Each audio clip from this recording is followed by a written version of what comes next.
배우자의 부정행위, 이 행위 자체가 재산분할 비율을 정하는데 고려가 될 수는 있죠. 하지만은 부정행위를 했다, 이것만으로 비율이 무조건 낮게 결정되는 건 아닌데요.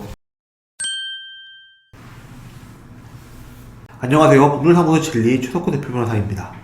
오늘은 이혼소송에서 재산분할을 진행할 때 배우자의 외도 사실이 무조건 재산분할 비율을 결정하는데 반영되지는 않는다 라는 점에 대해 얘기를 해보려고 합니다. 가끔 이제 이혼 상담을 하면서 많은 분들이 여쭤보시는 점이, 배우자가 부정행위를 했는데 그냥 이혼하려고 합니다. 근데 재산분할은 제가 당연히 많이 가져가겠죠? 아니면은 외도했으면은 땡전 한 푼 없이 나가야 되는 거 아닌가요? 라는 질문을 하는 경우가 많습니다. 물론 배우자의 부정행위, 이거는 재산분할 비율을 정할 때 있어서 고려가 되는 요소가 맞긴 합니다. 근데 법원에서는 배우자가 부정행위를 했다, 이 사실 하나만 가지고서 재산분할 비율을 정하지는 않습니다. 당연히 부정행위의 자세한 내용, 그리고 그 부정행위로 인해서 부부 공동재산에 얼마큼 손해가 발생했는지, 부정행위를 한 배우자가 부부 공동재산 형성에 얼마큼 기여를 하였는지, 이런 요소들을 다 고려를 하고 재산분할 비율을 결정을 하거든요. 예전에 제가 판결 받았던 사례를 한번 각색을 해가지고 설명을 드리겠습니다. A랑 B씨는 혼인 후에 한 명의 자녀를 낳고 성인까지 키웠는데요. 그러니까 결혼 기간이 좀 오래됐죠. 그 A는 가사와 자녀 양육을 전담을 했고요. B씨는 직장생활을 해가지고 생활비를 벌어왔습니다. 근데 그러던 중에 A씨는 B씨가 다른 여자와 부정행위를 하는 것을 목격을 했고요. 특히 이제 메신저를 통해서 관련 대화를 나누고, 또 이제 B씨가 어느 정도의 금액도 그 불륜녀한테 송금했다는 것을 알게 되었습니다. 그 즉시 이제 A씨는 B한테 외도를 한 것뿐만 아니라 금전까지 준 걸 보니까 신뢰가 깨졌으니 이혼을 하자라고 통보를 하고 이혼 소송을 제기했습니다. 그 소송에서 위자료 그리고 재산분할 청구도 요구를 했고요.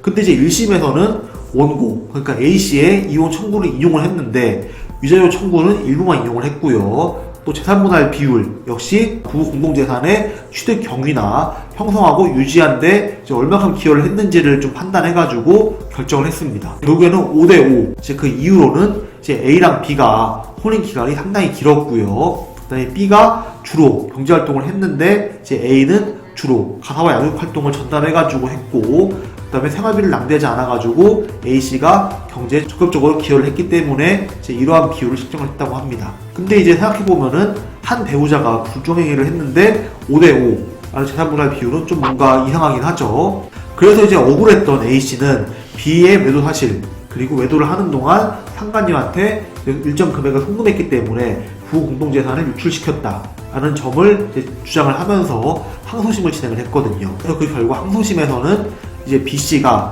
상간녀와 생각보다 오래 부적절한 관계를 유지하고 있었고요. 또 상당한 금액을 증여를 했기 때문에 이제 부부 공동재산을 좀 마음대로 소비를 하고 손해를 입혔다 라는 점을 또 고려를 해가지고 재산분할 비율을 A씨 55, B씨 45로 정했습니다.